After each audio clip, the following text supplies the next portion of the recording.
Good evening and welcome to the Board of Selectmen meeting for April 2nd, 2019. Please stand for the Pledge of Allegiance. I pledge allegiance to the flag of the United States of America and to the republic for which it stands, one nation, under God, indivisible, with liberty and justice for all.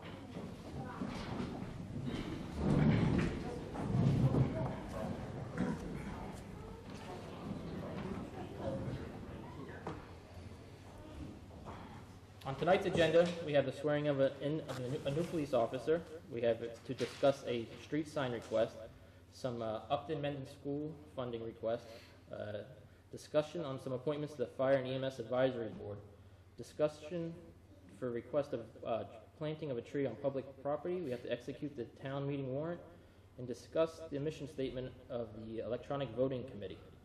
At this time, I'm going to turn the floor over to Chief Bradley for the swearing of the new officer. Good evening. Good evening, Chief. Good evening. It's my pleasure tonight to introduce our newest police officer, Paul Mansfield. Paul is a resident of the town of Upton. He comes to us with over 8 years of experience as a full-time patrol officer in both the town of Mendon and the town of Millville. He's a 2010 graduate of the Municipal Police Training Council's full-time academy. He's a certified Massachusetts emergency medical technician, and he also possesses an associate's degree in criminal justice. Paul also possesses instructor certifications that will serve the Upton Police Department well moving forward. He's certified as an instructor, CPR, first responder, Narcan, and quick clot applications. So I'm confident that Officer Mansfield will be a valuable asset to our community for years to come. So at this time, I'd like to call the town clerk up to administer the oath of office.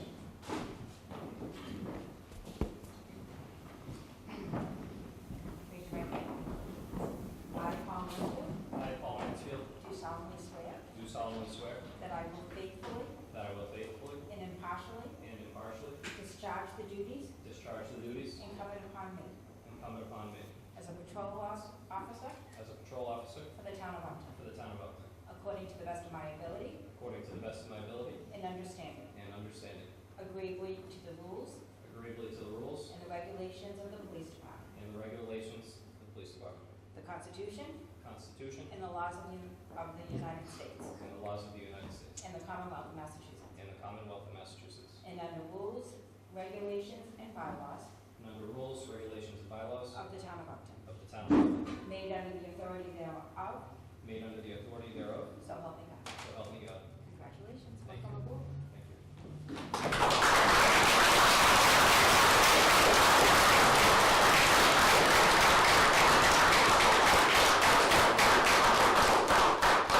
At this time, I'd like to call Paul's wife Abby up and his 2 daughters.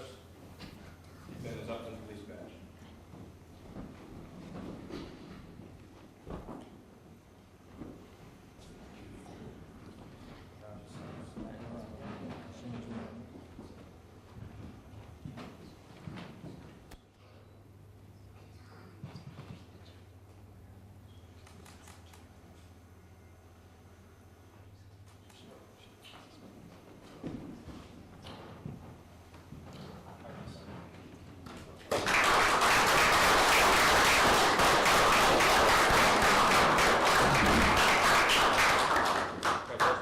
Congratulations, Ron. Thank you.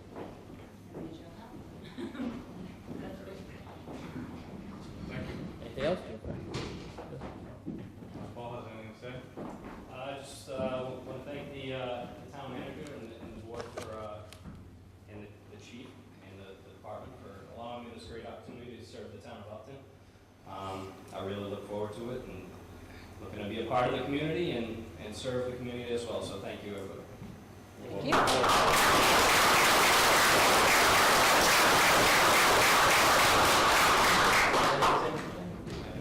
Anything? Thank you very much. Congratulations. Thank you. The board's on the Chief. Thank you. Thanks. Let's see. The next agenda item. Does anybody want to make a motion for the regular session minutes for March 13th and 19th? So we have some February meetings in there as well? I have March March 13th and 19th. Okay. Yeah, you know what, you probably have the right one. Chief? Take care. There goes our participation. I do not have the dates, so if you have the dates, March 13th and 19th? Yes.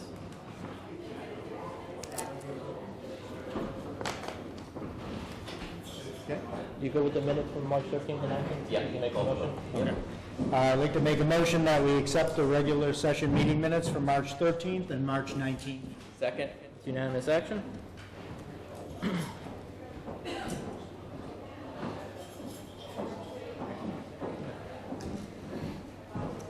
We're going to skip over discussion item 4.1 for a few minutes until the fire chief can come back. We're going to go to discussion item 4.2. Oh, I meant the police chief. Sorry. Wrong chief. To discuss the Mendon Upton Regional School funding request. Good evening. Hi, how are you guys? Good. Good, how are you? Over there? Please. I'm sorry, you might want to sit there, please. Anything you say, you're down for. You guys do. Good. Thank you for coming back. Sure. We received your updated request. And, I sent you the minutes from the Yeah. meeting. I sent you the quote we had on the cameras. I sent the quote on the playground. I discussed it with your ADA compliance officer, and I talked to somebody else in Newton as well about it. But What was their take? What's that? What was their take on sort of the requirements and where the both of the playgrounds stood? I assume they were already ADA compliant. They are, and the stuff we're going to put down, that kind of surface is more than compliant. Yeah.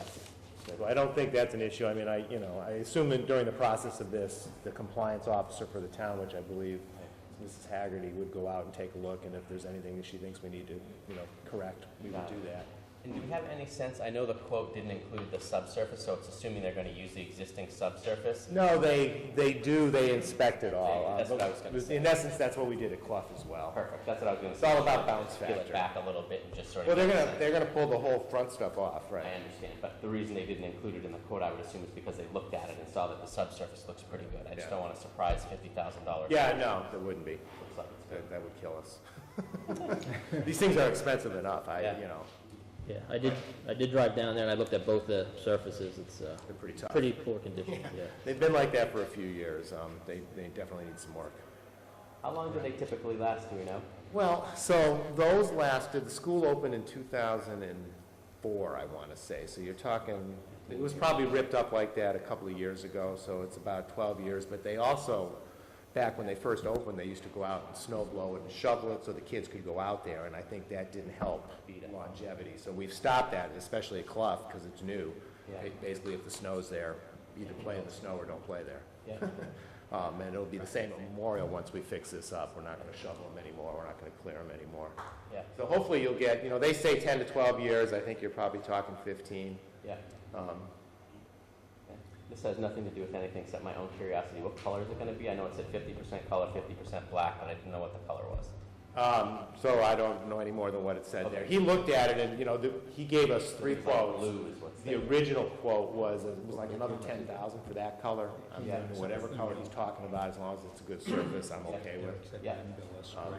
Well, just black might get hot for the kids, so that's. Yeah, I don't think it's I think it's a mixture of a lighter color, just mixed together. But Yeah, that's actually not a bad question, a good question, I should say, because of the school colors. So I didn't know if there was any way to incorporate the school color, but There you go.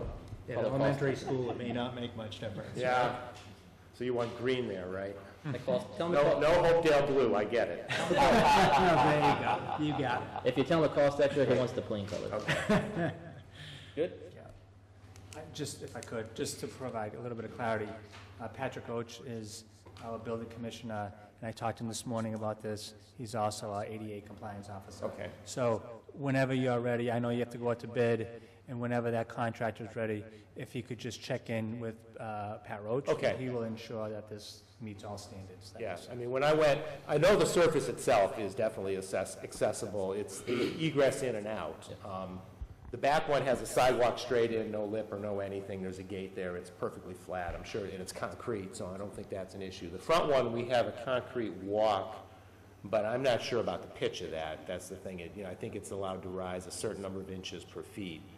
And if that's the case, we may have to build a little something else and make it accessible from the outside. From the inside, it's straight out. There's no lip or anything. So it's definitely accessible from in the building, but I think it has to be accessible from outside as well.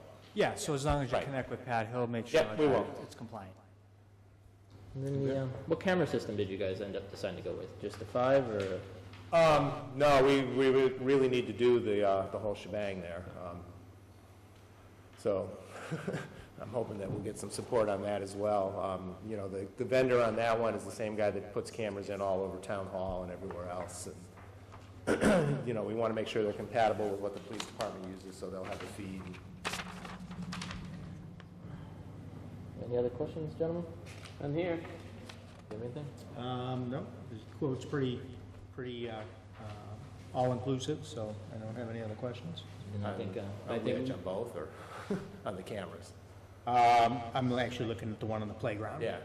So I guess the thoughts are, do we have any thoughts or regarding the cameras?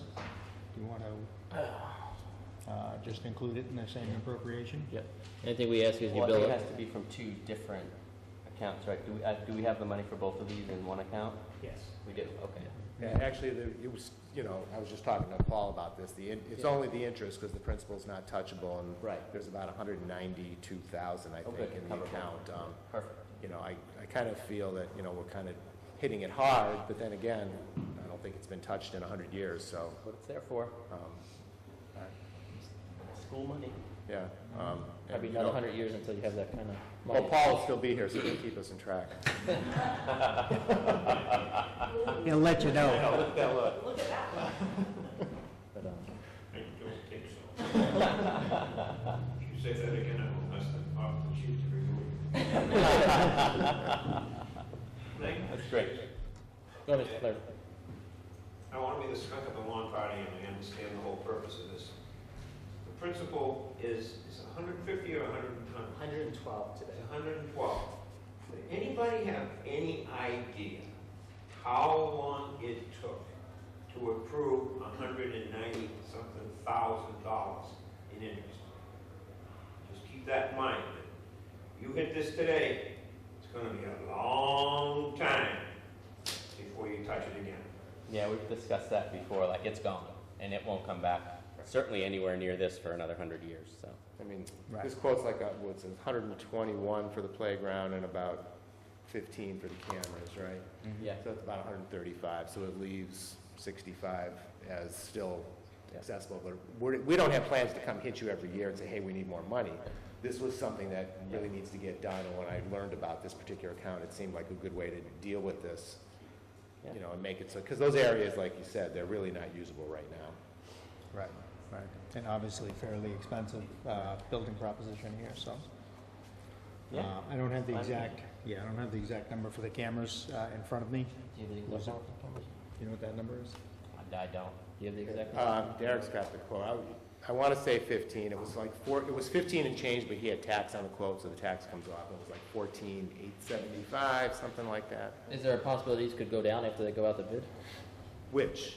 The Yeah, playground? Yeah. The playground, quite honestly, we went out to bid for cloth and we had one bidder, and that Yeah. was this company. I just got a name of a company from my son in Mendon, who's the parks director there, about another company looking for work. So when we put it out to bid, I will contact them and say, hey, look, I may actually have them come and give us a quote so they're familiar with the site so they can bid on it. Okay. I tried last time, I tried to solicit a half a dozen places and I got no response whatsoever. But, yeah, it is possible, you're right. I mean, we But could probably get not much, quotes. okay. I doubt it. I'm not optimistic on that. I'm finding that the bid process isn't really getting This much is anymore. 121. The ask says 191, so is that? So it looks like a total of $136,032 would be the total. And I think one thing that Derek and I had discussed earlier is if you can get this project done, you can submit the bill to our treasurer collector and we would pay it directly. Pay it directly to the Yeah. vendor, okay? We would pay it directly to the As vendor. opposed to paying through us. Right. Okay. It'd be easier for us to do it that way. Yes. The only thing I would tell you is that sometimes these guys want a purchase order before they'll start work. I mean, I can issue a purchase order from the school district, and then we can just like close it at the end. But unless you guys want to do a purchase order, I don't know, do you do purchase orders from the town? You don't, so I can just produce a purchase order without any, without a problem, and then close it and void it out when it gets to the end. That's fine with us. Yeah, maybe we can just use that purchase order, if that's easy enough to do. Yeah, I mean, I'll copy you guys on it so you have a copy of it. Like I said, first I got to get the bids out and see, so it's probably still 3 or 4 weeks away. And this project won't get done until summer, so you're probably talking August before you're going to see any bills on it anyway. The cameras we're hoping to do in the next 2 or 3 weeks. Okay. And the playground, they should work together. Yeah. You guys know where to find me. Yep. Okay. All right. Somebody want to make a motion? You got the number. I have the number, it's just what was the name of that fund exactly? Is the bachelor, nope. The Bachelor Knowlton School Trust Fund. Okay. I'd like to make a motion that we appropriate from the Bachelor Knowlton School Trust Fund the amount of $136,032 payable for the construction of the school playgrounds and a camera security system. And that's unanimous action. Thank you very much. I appreciate it. Thank you, sir. As much as I'd love to stay for the rest of the night, I think I'll. Good night. Moving along quickly, Jay. What's that? The thing didn't go off my script because I didn't even write it down. Yes. I'm all off. Very good. Everybody had a piece of the puzzle there, right? Exactly. The camera numbers, somebody had. We'll jump back up to item 4.1. Chief Bradley, sir. This board has received a request from a Florence Circle resident for a no parking sign at the entrance of the development. The resident in their request stated that the cars from the BVT students are parking in a location that have obstructed the views of cars trying to exit development. So, Yes. I understand that your officers have been out there a few times to investigate. So, Yeah, over the course of the last month, we've been there several times. What's happening now is it usually takes place this time of the year when new drivers are going to school, the seniors are still there. There's not adequate parking at Blackstone Valley Tech. So some of the students are parking on the sides of the roadway. In particular on Florence Circle, parking on both sides of the road, which has obstructed school buses and obstructed the ability of emergency vehicles to have access to that neighborhood. So we dealt with this issue probably about a dozen years ago on Henry's Path and Josiah Drive, and what we did is we posted signs which were approved by the Board of Selectmen to limit the parking during those hours for 2-hour parking. And I believe you have a copy of the sign, a picture of the sign that's there. So our proposal to rectify this situation is to post signs limiting the parking in that neighborhood so it won't obstruct vehicles and buses. There's multiple, sorry. okay. I just wondered, does your school resource officer monitor the area, write tickets or anything? Or? Well, we're not writing tickets now because it's not posted, so it's legal to park on the public way until the point where you're obstructing traffic. So the school resource officer has been talking to the school. The school's a little bit limited because it is a public way. It's off school grounds, so what they can do is limited. So there's not much traffic laws or distances or anything? There are distances from the intersection. Most of the cars have been parked far enough away from the intersection that it doesn't violate the parking regulations. But by putting the sign in, then that gives him the authority to do more. Correct. Correct. Sorry? That's it, that answers my question. So just, Chief, because this to me, the root cause of the problem obviously is the students from BVT and too many people. Is the issue that they don't have enough spots for their cars, or is the issue that That's correct. Students, it's closer, so they're parking in the closest spot even though there are spots, or what's They don't have enough parking, Okay. so some of the underclassmen do not receive parking permits, and so they park in the streets around the neighborhood. We Okay. had the same issue at So Niblock these aren't Region. kids with permits that are parking over in the neighborhoods. Correct. These are kids that can't get parking permits, and so they're Correct. parking in the neighborhoods. Yes, I mean, the real fix to the problem is for the school to have additional parking for these students. Right. Unfortunately, they don't have the space to do that at this point. Yeah. And I was We had- going to say, couldn't they issue fewer parking passes? But they are, but that's not what the problem is, so. Correct. We had the same issue at Nipmuc Regional many years ago, Yeah, when they were at capacity for parking, and this is how we were able to deal with that issue. got it. What about so I guess two things. Obviously, the request came from a neighbor, so that's one neighbor that doesn't mind having the sign up. I know for me, I wouldn't want a sign in my front yard that said no parking at any time, so that's my only concern. I don't know how many signs we're going to put up, where we put them, and how we work with the residents, so that's one concern I have on behalf of the residents. And then the second one is there a way to, put something either along the lines of, no parking during school hours, or no parking from 8 to 5 p.m. Monday to Friday, or no school parking, or something that's more specific, because I'd hate to put up no parking for more than 2 hours, and then people that are visiting residents there think, oh, geez, I can't park here for a barbecue type of thing. Right. So it's limited to Monday through Friday, and I believe the hours are 8:30 to 2:30? It says So you have 7 it- to 2 p.m. sign. 7 to 2. That's when the 2-hour parking is in effect, and it's not in effect on holidays or during the summer months. Yeah, okay. So that should address your concern there. Okay, and then the only other thing is the placement of the signs on people's property. I mean, I know it's the easement, but, Right. So what we would do is place one sign at each entrance to the development. That's what we did on Henry's Passenger Side Drive. and that's enough to cover the street. Correct. Great, all right. The other thing of note is regarding these times, it would not interfere, it looks like it wouldn't interfere with the 4th of July celebration fireworks. That's correct. Good point. Yeah, so that's good as well, so. Are there any other events or times that that we would want people to park there, or that people use that as parking that you're aware of, like town events or anything, football games and things like that? No, it's usually the 4th of July celebration and the issue that we have for school here. Otherwise, it's open. Yep. Okay. I'm good. Nothing else? I have nothing else. Okay. So, like to make a motion that we approve the request for street signs along Florence Circle? Second? It's unanimous action. Thank you. Thank you, Chief. Thank you, Chief. Thanks, Chief.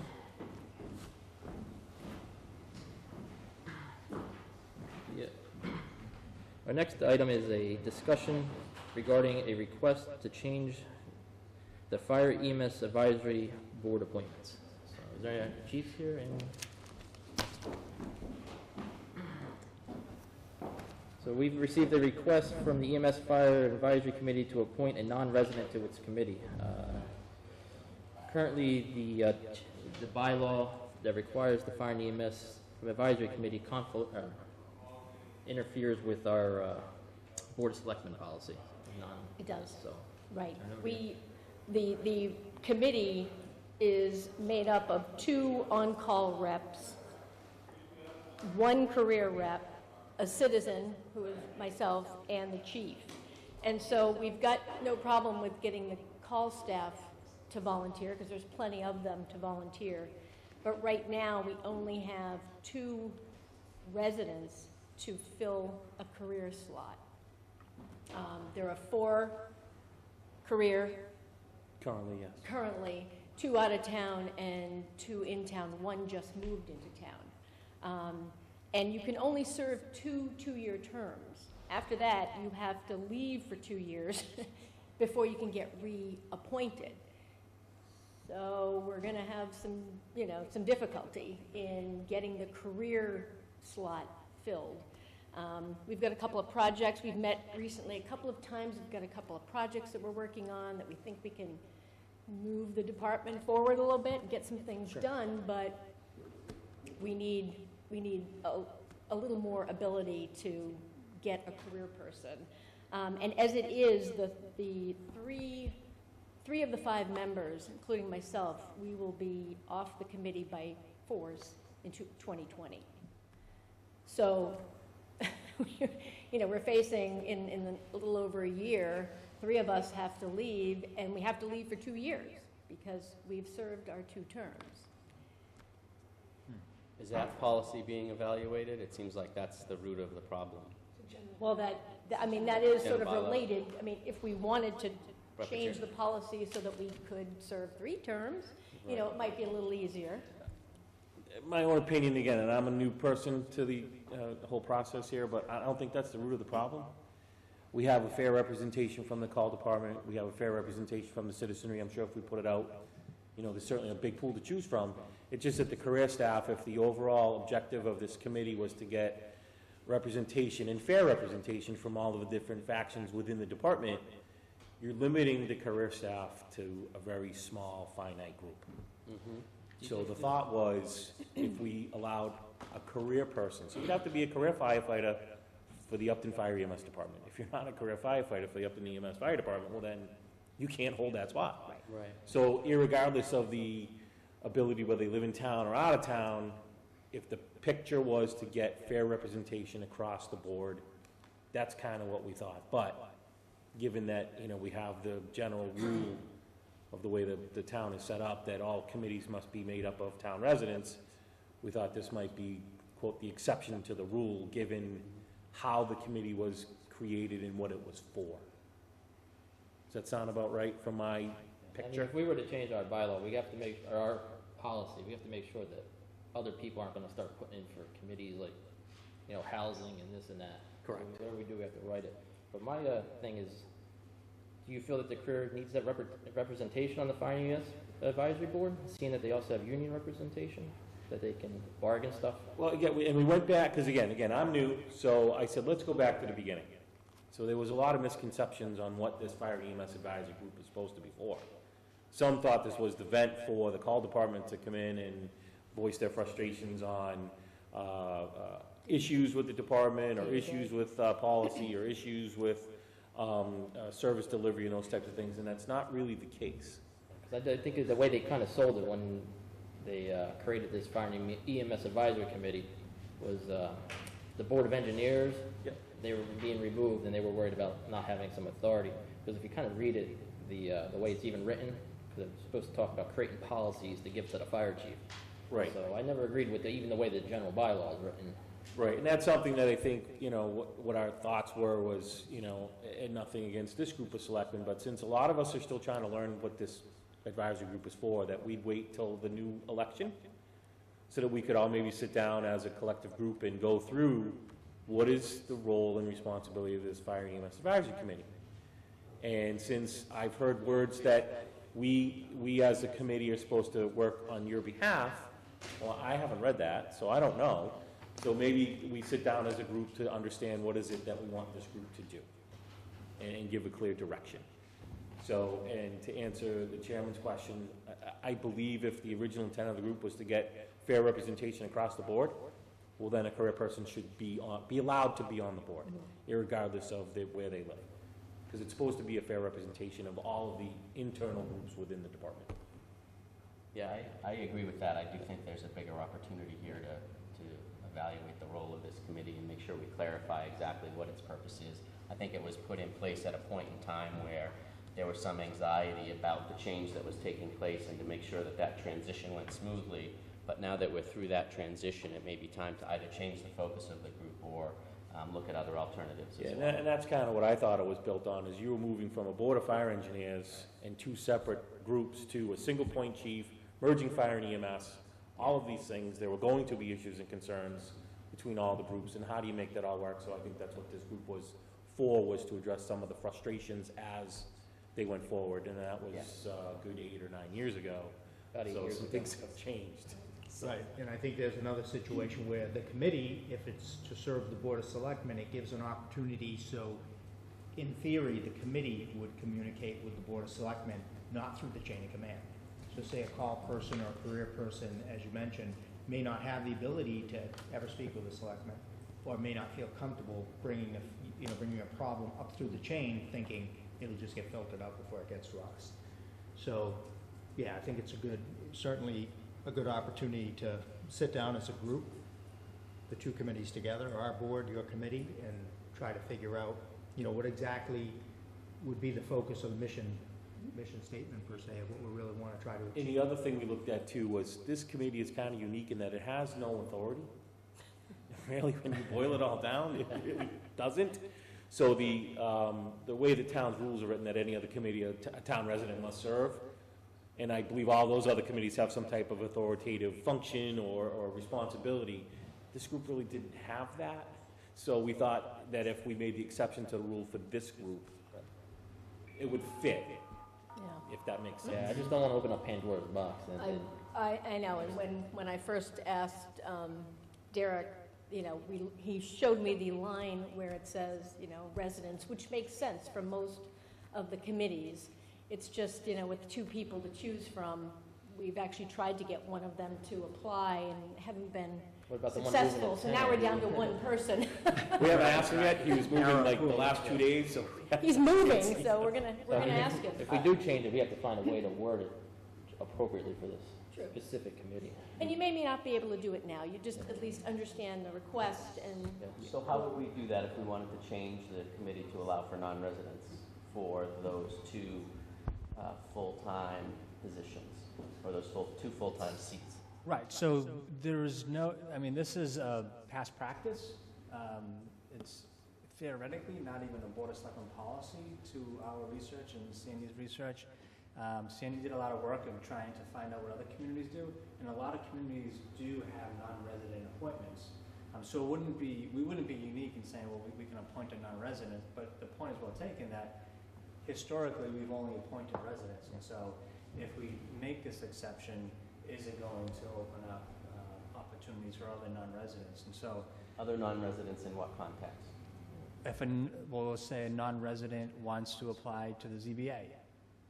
Okay, so you're just talking, okay, so is there a way for us to focus, that's what, Gary, your point was, how do we focus this just for this advisory? So, yeah, I mean, I think an idea you could do is make a temporary appointment and then maybe spend the better part of the next 6 months. One of the tasks of this committee is to look at the bylaw and then come back for a November town meeting for a potential change to remedy this situation permanently.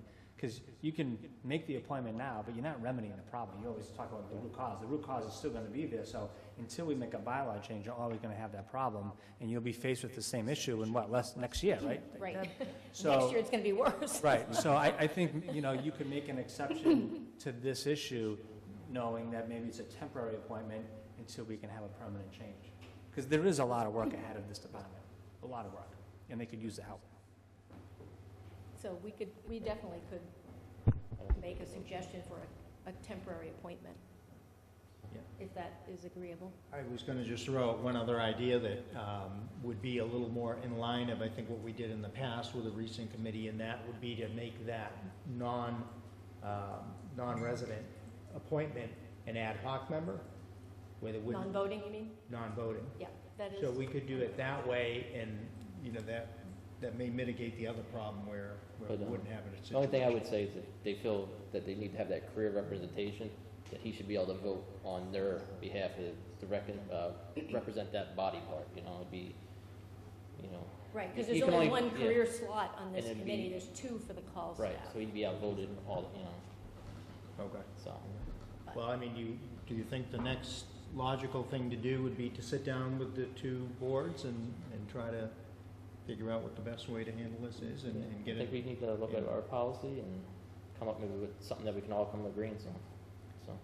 And at the same time, give the board some direction, which I think is another underlying problem Yes. from what I'm reading here, is we have that as well. So we're not gonna solve it by just plugging somebody in. We really need to meet and try to get an idea of Yes. what what your viewpoints are and, you know, what everybody thinks we should be moving towards. I mean, I look at it and I say efficiencies. That's what I think is. I think, you know, how can we be more efficient? How do we find some value somewhere? You know, whatever it may be, whether it's with regard to equipment or whatever, regionalizing services to some extent, whatever it may be. That would be my thoughts, but. So do we want to schedule at some point a working session, Derek? Is that what you would do? To have the 2 groups meet? If the Board of Selectmen would like to have that, yeah, I mean, so it's certainly something that they could entertain, yeah. Okay, I would just recommend waiting Try until May. right. Would you like to serve as the citizen thank you. representative? I mean, what would you like us to do now? I think We don't even that, have a request, so I think we could just table it. We don't have anybody putting in for Right. the position. It's not necessary that we can ask the I can certainly, Career poll the staff. career staff and see if there's right, anyone and see interested if they can, and work from there, but, Right. we haven't. but we only We have weren't two sure choices. what the process was for you guys. Right. So, we'll poll the two that we've got, and hopefully one Well, person. we have three, actually, we have 4 career staff. Right, no, So we but the can two poll all. residents, though. We'd have to ask one of the 2 residents to try to serve, and then schedule a Well, you working could ask any session. one of them and then ask us to appoint one of the non-residents if they decided True, to. right. Even as a if it was a temporary. temporary appointment, yeah. Okay, Okay. that works, does that work? Yeah. Okay, That great, sounds good. thank you. All right, very Thank good. you. Thank you. Sorry to interrupt you.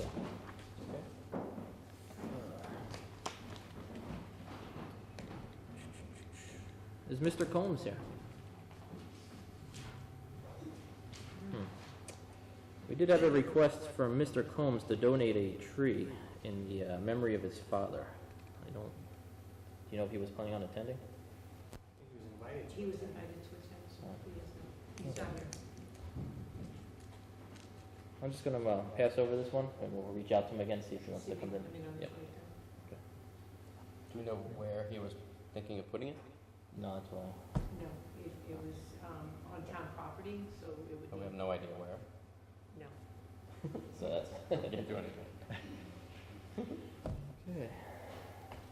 Okay. Our next, Smiling, I'm I smiling wonder, about the has tree that been placement, done, not about the person. you know, has it ever been done before? Would there be a particular area in town where that would be suitable? I don't know. Probably one of the parks.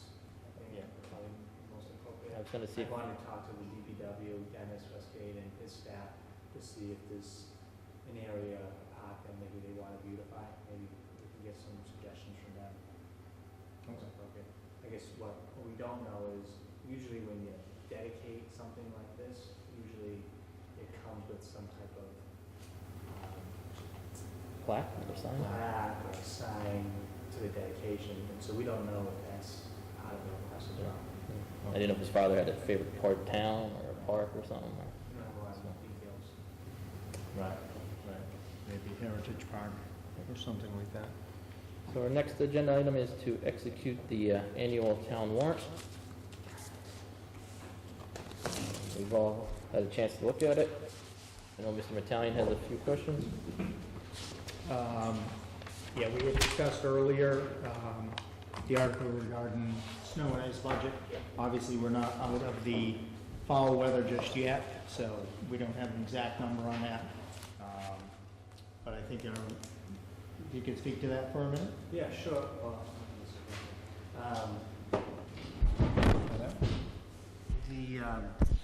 The last time the DPW director checked on the current status of the snow and ice budget, we were approximately $40,000 above our $240,000 appropriation.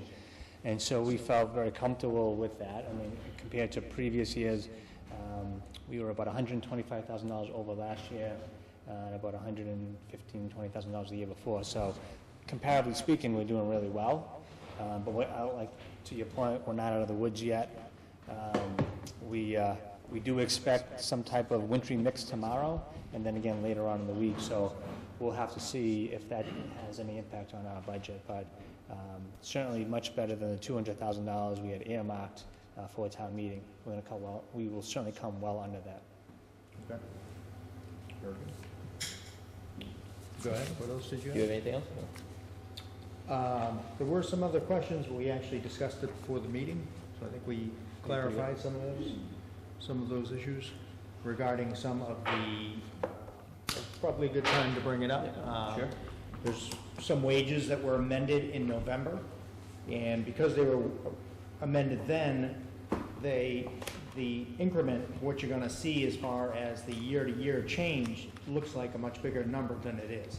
So there was an adjustment last year, which didn't show up in the last May's budget, so it's gonna look like, you know, I think it's 4.8% on some of the wages. So that was something that we had discussed before, but just kind of put a notice out to the folks so they'll have a better understanding that that's just represents an adjustment that was made back in November. It's because they took a zero the previous year. They settled their contract, so they got their 2.5 plus the 2, or the 2 plus the 2.5 plus the additional what is it? 2 days. The 2 days worth, 52.2, yeah. yeah. So Yeah. that gives you the 4.88, was it? Yes, something like that. 4.3. Yeah. Okay. So that was one thing I just wanted to clarify. I think it would also be worthwhile talking, Derek, about the videos that we plan on doing to publicize those on some of the key issues that are going to be coming up at town meeting. I think it would be great to let folks know what that is and when we can expect to see them, so people can start being on the lookout for those and spreading the word. Yeah, absolutely. So Great thank you idea. for bringing that up. I planned on bringing that up on the town manager report, but now is a good time to talk about it. So in an effort to try to educate the public on this coming town meeting, we've done a lot in the past. I think every year we try to add something new. So last year we added social media to our educational efforts. Going to continue to work with the town crier on educating the public on the budget and the various articles. But this year we're trying to add a new strategy, and we're working with a media firm that is going to put together a series of 7 videos, very short 2 to 3 minute videos, and we're really focused on kind of some of the major budget drivers. So the fire chief is going to be talking a little bit about the rescue pumper and the need for that and the costs associated with that and the debt that's going to be involved in that. Our DPW director is going to talk about Fowler Street Bridge and the cost and the deterioration of that bridge. Per the request of the Board of Selectmen, the Board of Health and staff are going to talk about the 33% increase in trash and recycling this year and some of the international market and what's caused those numbers to rise. We are also working with the Economic Development Committee, and they've already sketched out an outline and talk about all the work that they've done in the past 3 months to create a vision for a revitalized downtown. And lastly, Kelly is going to talk about, and if you can zoom in on this, Glenn, this is our new budget format, so very different than we've seen in the past. We've typically seen this Excel spreadsheet, and the moderator will go through the Excel spreadsheet, line items 1 through 10, anybody want to hold, so on and so forth.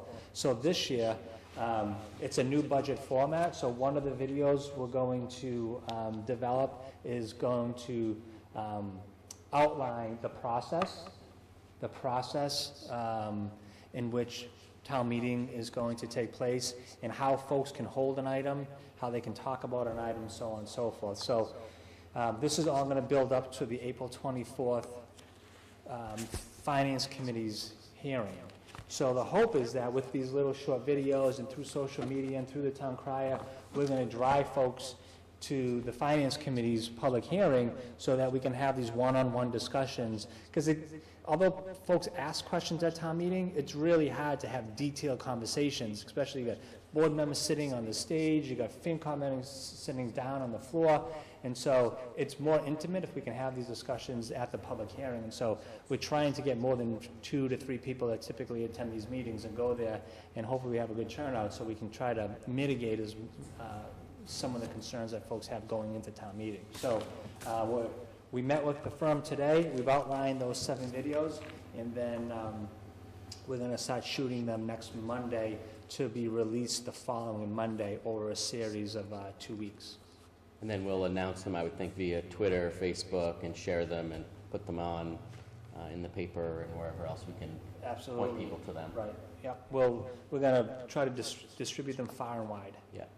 And again, they're all going to begin with an opening, and then all going to end with, please attend the April 24th Finance Committee meeting at 7 p.m. at Town Hall so we can answer more of these questions in detail.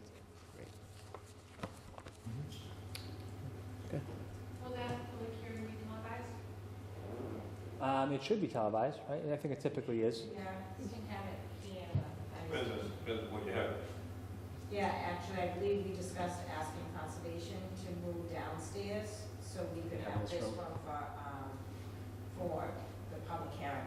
As a matter of fact, I'll put a reminder to ask conservation, because they usually meet that night. Oh, one video I did not talk about is the school superintendent is also going to do a video to Great. talk about the regional school budget as well. So those are the Great. seven videos. Great. And those will be presented at the annual town meeting. They're going to be presented as of 2 weeks from now throughout the community, and we're thinking about ways where we can also use them as an adjunct to town meeting. So if somebody puts a placeholder on the school budget or the trash budget, well, let's just hit play. I think Kelly came and said, we'll hit play on the trash budget video, gives people a 2-minute overview of what's going on, and then certainly we'll have the Board of Health and staff there to answer any detailed questions. So we want to use it as many ways as we can. Great. Anything else, Ms.? No, thank Mrs. you. Flaherty? I think the intent here is to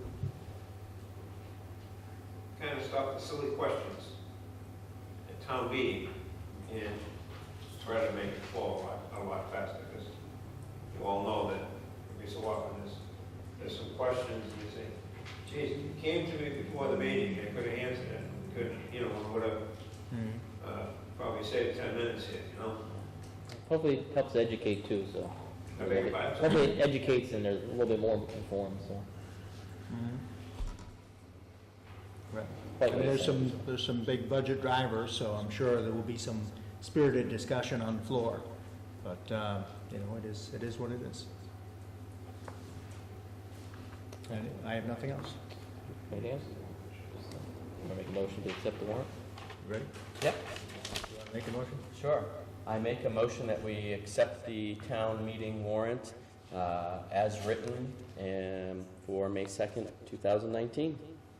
Second motion? That's unanimous action. Moving along. Nice work, Derek, and everybody else that did all the work to Chief was pull there it today, together. Dennis. Everybody's pointing at you, Kelly. It's nice when we Team point fingers effort. to say Team thank you, effort. so that's good. That's a good kind of pointing fingers. It's great. Good. I really like this idea of the videos too. I think it's gonna be, Love it. great. Yeah. Progress. Good. Our next Transparency, that's what we're all about. That's right. And hopefully we'll have a good crowd. I hope We so. always want to see an increase in participation, so it'd be interesting to see. We're getting there. Our next agenda item is to approve the mission statement and scope for the electronic voting committee. We have a proposal sent to us from the electronic voting committee, and I'm going to read both the mission statement and the scope, and then we can discuss it. The mission statement would be: the electronic voting committee of the town of Upton establishes a mission to investigate the mechanics and merits of using electronic voting for town meetings.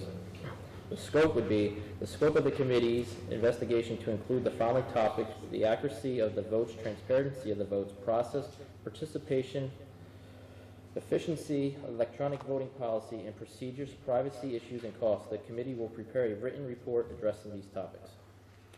So, do you guys have any questions or concerns with either the mission statement or the scope?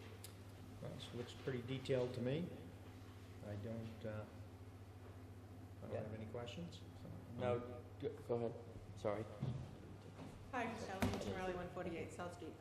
Brett, we received your concerns about making sure that we find out those towns that actually investigated and chose not to participate in I electronic didn't voting. even, that might be We hard to do. actually had identified that as something we were going to do, and Awesome. Derek has actually already been sending us stuff from the Good. listserv about different. Perfect, because I think that's the most important thing, is not only talking to towns that have done it, Right.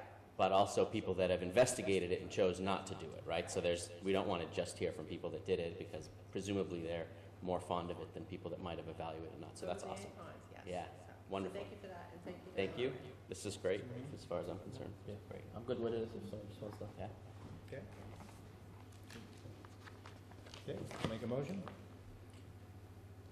Make a motion that we accept the proposed mission statement and the scope of work for the electronic voting committee. Second? It's unanimous action. So, going on. Do you have anything else, Mr.? And town manager? Yes, Paul? sir. Yeah, I got a few things. All yours. So, the last time I presented, I talked about a really positive meeting that Dennis Ruskay and I had with District 3 DOT office in Worcester, and one of the items I talked about was we requested, actually through Selectman Simons, actually, he brought this up to us about 2 months ago, maybe now, thinking about, can we put stop signs over here on Grove Street? And we carried that request to District 3, and if you look outside the window here, there are now 2 new stop signs at the corner of Grove and Main, and then if you're further up down Grove by the bridge, they have a sign that says stop ahead, so giving folks time to know that's going to stop ahead, which is super important. And then they're going to stripe they're gonna, as soon as the weather gets better, they're gonna stripe that so people can see where the stop line is. They're also gonna restripe all of the crosswalks in the town center area as well. So I appreciate them doing that right away, and they said as soon as the weather breaks, they want to do that, and to their word, they actually did it.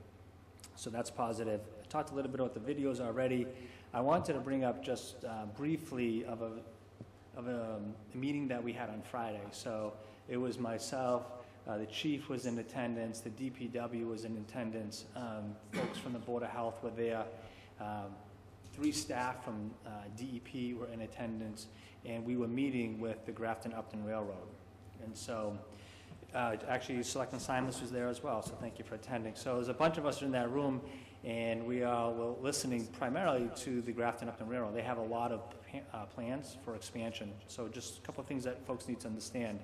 One, they want to add additional spurs. So they're thinking about adding additional 13 spurs in their network at their station. They want to construct a new building that they're going to store all their pellets in.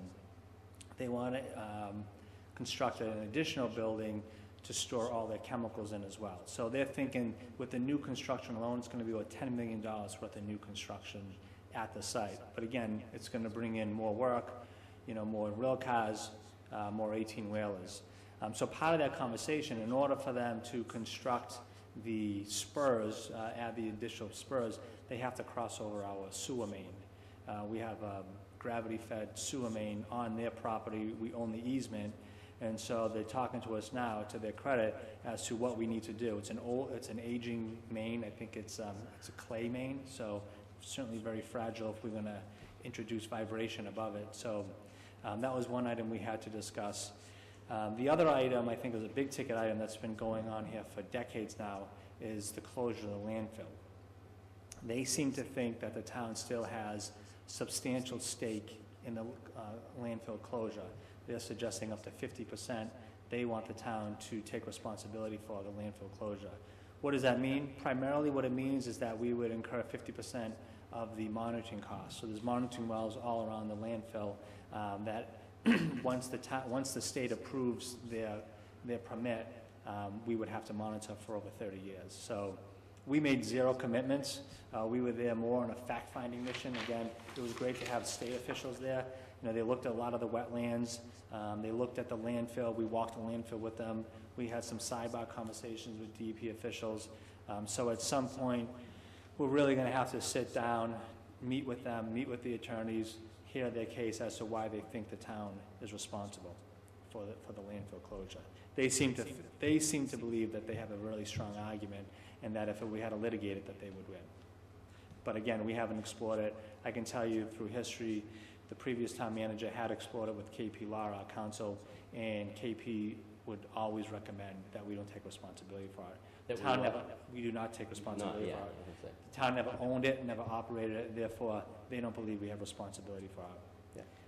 Yeah. The railroad thinks that there's case law out there that would lead us down a path that we would have to take responsibility for it. So I bring that up because it was the first larger meeting we've had. We've had small meetings going back to December, but we thought at this point it made sense to bring all the parties together and start this conversation. So more to come. They would like to start construction. I think, of the chemical building late fall. They would like to start construction of the spurs in the pellet building in 2020 sometime. So we have a little bit of time, but the way government operates, it's going to come, it'll be in front of us before we know it. Will we receive any additional taxes for any of these? So they estimate that we would receive an additional $70,000 to $100,000 in new tax growth because of the new construction. They're predicting it's going to be at least a $10 million build-out of the new construction.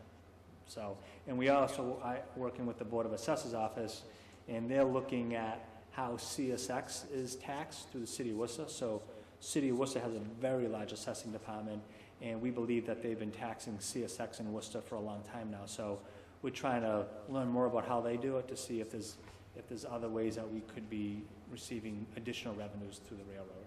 But because they're protected through the federal government, they have a lot of exemptions. Then, just out of curiosity, do you have an estimate of how much it costs to cap a landfill? Approximately, well, the landfill's been capped, it's really the monitoring to costs, so that could be anywhere from $30,000 to $50,000 a year in monitoring But if costs. they find something, then if we accept 50% of that, then we're liable for any of the pollution that's found. So great So- point, so say there was migration, say there was some type of breakout, they found VOCs now impacting the local wetlands, in theory, we would be responsible for 50% of that liability. Which could be millions. Yep, that's right. So we gotta be careful as we entertain those discussions. What's the next step in those discussions? Are they planning a follow-up meeting, or what's the plan, right? So it they're sounds like we gonna- have issues with the sewer main, as well as regarding the capping and monitoring of the... So the DPW is gonna work with them around the sewer. There is not a lot of data on the sewer main. There's manhole covers that have gone missing, so we gotta relocate those, and then work with engineers to determine what's the best course of action. And then once we decide what the best course of action, I think what they would like to do is they'd say, okay, we're gonna replace the sewer main and then encapsulate it. What's that cost? What's the cost of the monitoring? What's the new revenue? They'd like to put all that on the table and then negotiate an agreement to the point where they may say, okay, well, we'll cover the cost of the sewer main, but you would take on 50% responsibility for this landfill. So again, I think we really got to understand what are the true costs of all these different projects, and then come back at a later date and have a conversation on where the town stands. I think that if we say, no, we're not taking responsibility, then they're going to try to force our hand with the sewer main and on a few other projects. So who is it that makes those decisions? Would it come to us to negotiate, or is it something that goes before the board to negotiate those things? Right. So they can't do anything regarding the sewer main or the 50% or anything like that until we agree to it? Right. Great. Right now, in DEP's opinion, they own the landfill. It's their responsibility. So they can't, so when they apply for their permit, that's why they want to get this done in advance, because once they apply for their permit to officially close the landfill, then DEP is going to want to know about their monitoring plan. And then that's where they're going to have to take the responsibility. So I think what they'd like to do is say, well, we're in full public-private partnership, that's a term that they use, with the town, and this is how we're going to close the landfill, do the monitoring, so on and so forth. But they haven't gotten us to that point yet. Do you know if there's any monitoring going on as of now? Yes, there is. There's been 3 years worth of monitoring. 3 or 6 years? 6 years. 6 years of monitoring, yeah. And it's So it's all been within sort of tolerances, and it's been, the amount of any issues has been decreasing. So the monitoring levels have gone down each year over the past 6 years, so. The comment The goes. landfill seems like the capping is working, I guess is the point, but that doesn't mean it won't change at some point. It's important to bring this up because I know that there were a lot of people in the room and a lot of folks heard about this big meeting with the railroad, so I wanted to just bring this up so folks have some of the information that was discussed at that meeting. And Chief DeFonso, do you have any concerns with the new chemical plan or anything, or is it too early to evaluate it? It is too early to tell what they're gonna do. I did have the opportunity to walk the site and look at the chemical products that they have on site now. My experience with some of these rail yards is, while the town may want specific chemical properties or known chemicals, what are they gonna store on the site every day or every week? The rail cars come and go, so we're never gonna really truly know exactly to the moment what they have on site. My goal will be to get a general idea of what the most methyl ethyl bad stuff on the property might be, and then we can always plan for that. If it's less than that, that's great for us because it's easier to manage, but if it will never go beyond this particular line, then at least we've prepared to be at that line. So, but given what I saw for product material, it's not anything that they're not allowed to use, so, they are allowed to use and move chemicals around. But it seems like most of it's storage. Mm-hmm. They're using those spurs to be like warehousing for these large rail cars that then they come in and then move the product by truck in small units to their customers versus, trying to truck it by truck from across country. It seems to be kind of what they're doing, so. How many spurs are there now? Do we know? Oh, gee, I'm not exactly certain, to be honest with you. I would be guessing. About a half a dozen, I'm guessing. They did something last year, they put another line in or spur last year. And it looks like they're getting ready to either do some blasting or something now. Right, so they're looking at more than doubling the number of spurs that are there now. Right, So it's yeah. a significant uptick in the business and the operation that's going on there.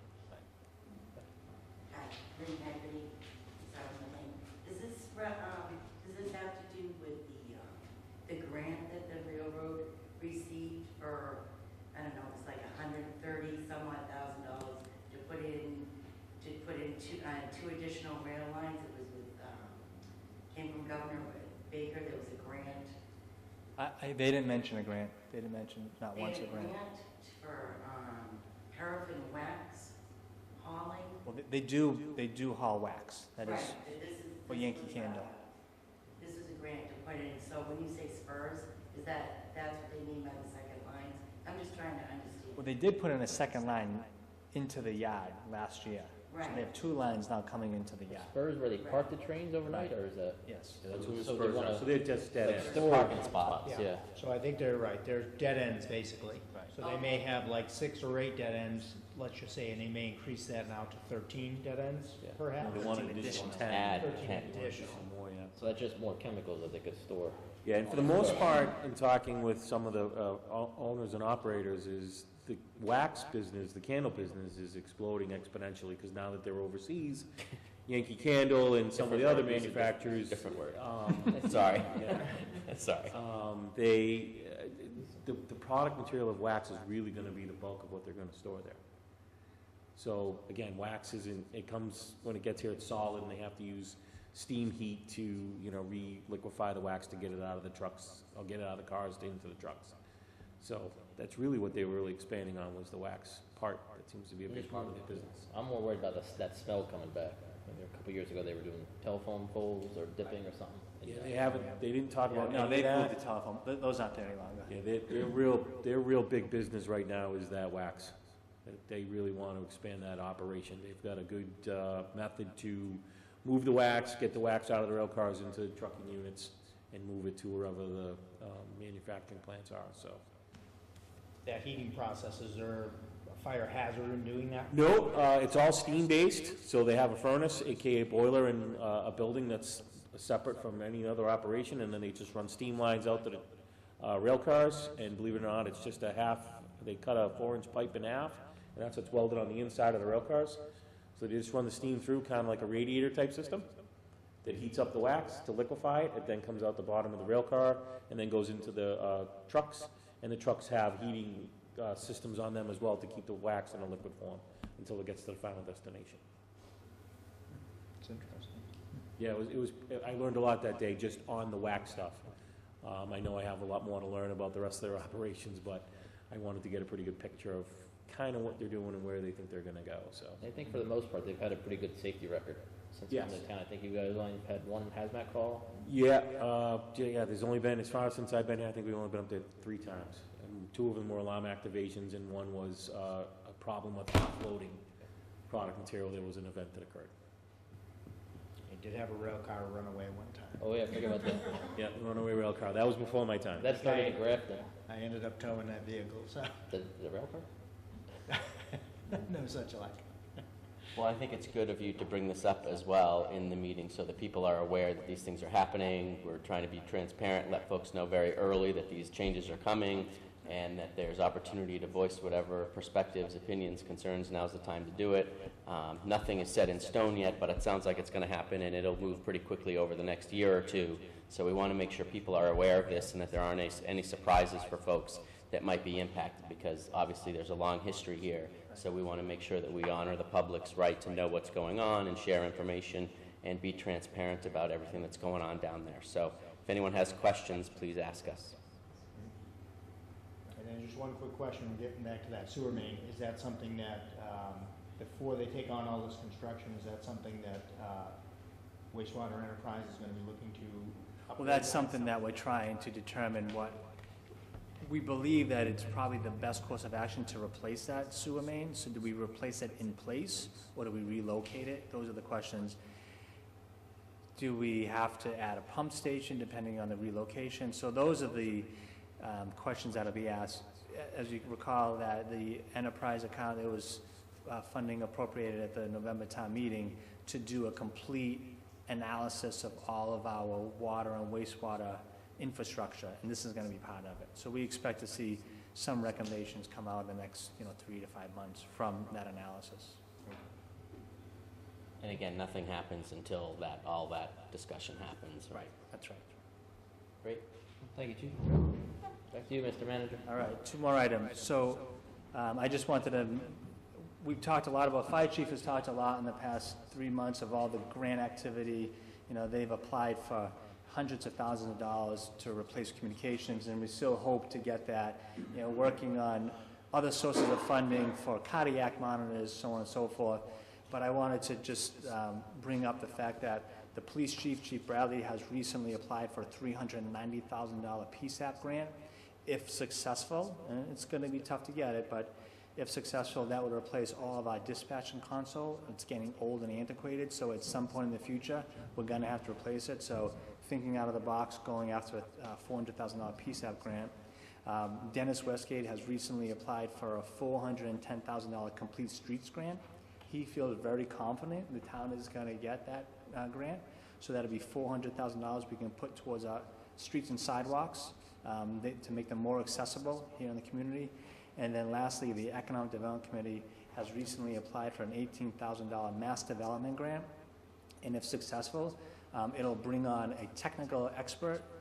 If we are successful at town meeting with our articles, one, to accept the revitalization, the new vision of the town center, and if we're successful in selling the 2 parcels, the church and the parking lot, the grant would then pay for an expert to come in to write the RFP, to work with the boards and committees, to work with the EDC, so that the RFP captures all of the work and the vision of all those people that put all that time and energy in the last 3 months towards the downtown center. So it's not a lot of money when you think of dollars, but it's a major opportunity because we'll have an expert come in and help us write that RFP.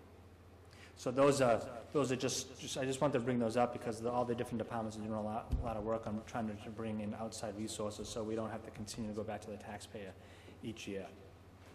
So the last item I want to bring up and has spurred debate in the past, I think my very first day working here I brought it up, Kelly laughs. Kelly and Dennis Westgate and myself, we have been working with trying to improve ADA, AAB accessibility to this building. As many of you know, our handicap parking spot is across the parking lot, AKA street. So in order for folks who have mobility impairments, they have to navigate this parking lot street in order to access the building. It even becomes more cumbersome in the winter months. So we have an engineering from CME has come up with 3 different options, all around ranging from $40,000 to $50,000 a year. For the project. There is funding that's already been earmarked to be able to do this work.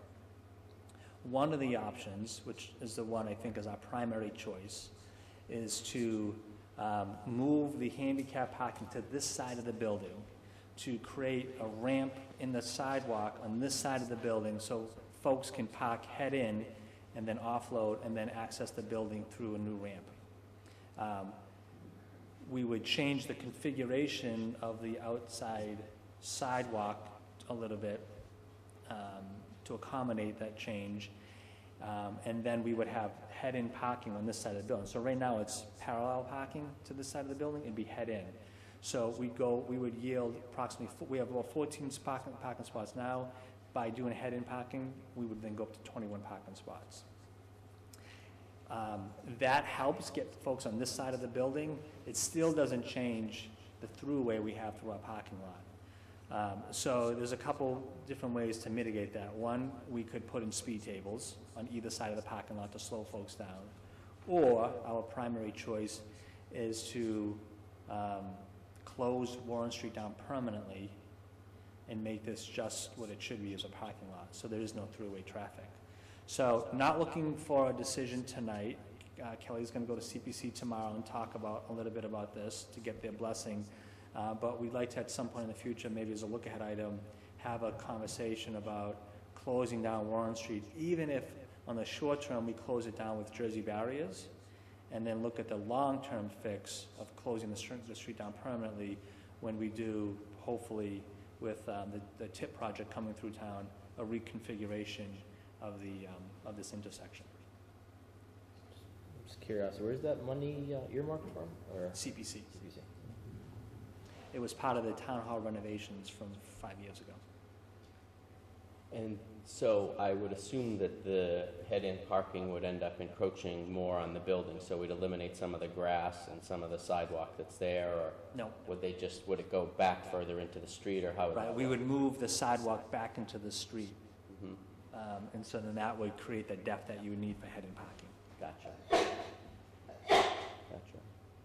So it would narrow the entrance as you pull into the area, like the street, it would narrow the street Yeah, in order to get that head-in. the head-in parking. that head-in But there's parking. enough room in there to keep the parking over on the other side of the street Absolutely. and to add head-in parking on this side without cutting in towards the town hall building itself. I think it's, okay. Eventually, this is gonna be a close, whether it's from us or from the state, or even when you just redo the whole downtown, so eventually. I mean, well, and they had said before that the fire chief, the police chief, the DPW director, all the residents, there's a lot of support for doing that. Right. And I think partly it not only addresses the problem with people parking and trying to walk across a busy street when parking, because people do come fast down here. I actually experienced it personally, where someone was coming down the hill and they weren't really looking for someone walking across the street. So regardless, we've heard that from a lot of people, as well as the fact that one less entryway for people pulling in and out of this, Kelly Square of Upton is not going to be a bad thing. So I think there's a lot of opportunity or benefit to looking at closing it. I don't like the idea of Jersey barriers, but maybe we can plant trees around the Jersey barriers. Well, I'm happy you brought that up, because that's one thing I failed to mention. We talked about this at a previous staff meeting, and it was unanimous by the fire chief, police chief, DPW director, Kelly, the Board of Health. Everybody said, just close the street down. Like, why do we keep playing the game? Just Right. close the street down. We will prevent any future harm. Yeah. The only negative that we've heard in the past is that it's gonna divert a lot of that traffic that's using Warren now up Church Street. And there's always a concern, because there's a preschool there, there's a concern that it's gonna take that additional traffic and put it through the day, through the preschool. So unfortunately, in our particular neighborhood here, with respect to the intersection out front, Warren Street, North Main Street, regardless of which way, unfortunately, it's just a tough situation, no matter, there's give and take to all of it. Mm-hmm. I think there's gonna You be can some. always put speed bumps in or something. Yeah, I mean, as a short term, I know they make those kind of rubberized speed bumps. You would think in the short term, you may be able to try to use something like that, just to try to slow down the traffic. Yep, you're right. Clarity. Especially until we know, what's gonna happen out front, whether a rotary is realistic, if that's a situation, that will come to fruition or not. So, You're still gonna have the issue with Warren Street, because anybody who parks in here, block it off, have to come out onto 140. So you're in the same boat. You didn't solve any problem there. You did pick up the additional parking for the town hall. But there would be a lot less cars coming through Agreed. the parking Oh, lot. yeah. One of the reasons why we brought it up at the staff meeting was because we were actually looking at doing speed tables on either side, as you're coming down the hill and as you're coming in order to make the area safer. And when we discussed that at the staff meeting, everyone was like, just close it. And, to your point, Selectman Matei, the police chief is, close it, just close it out. So, being aware of the preschool across, so I would say that we would maybe need to do something over on that street, on Church Street, versus just closing it here. And there's different avenues that we can use to close it. At first, it could just be Jersey barriers until we know what's happening across the street, and then making it more of a permanent fix after we know. Curiosity, on the left side of the building, is that considered a street or a driveway? It's considered a right of way, or an easement for their right of way to that it goes up to the street. It goes out to the street, so it's more considered a right-of-way, easement right-of-way.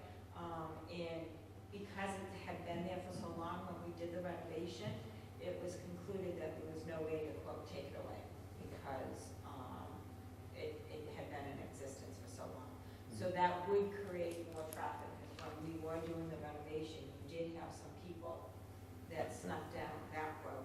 I was going to say, we'd almost have to work with Chief Bradley to come up with some sort of, or a traffic engineer or what have you, to say what kind of signage or limits or one-ways or no-through traffic or whatever can you put there, because we certainly don't want people cutting through that way. Those are, I mean, they're barely even roads. So people were finding their way during the renovation when this Yeah. was closed for 15 months. But, yeah, we worked through it. I'm sure we can work through it again. Anything else, guys? Anything else, sir? Nope. Okay, any new business, sir?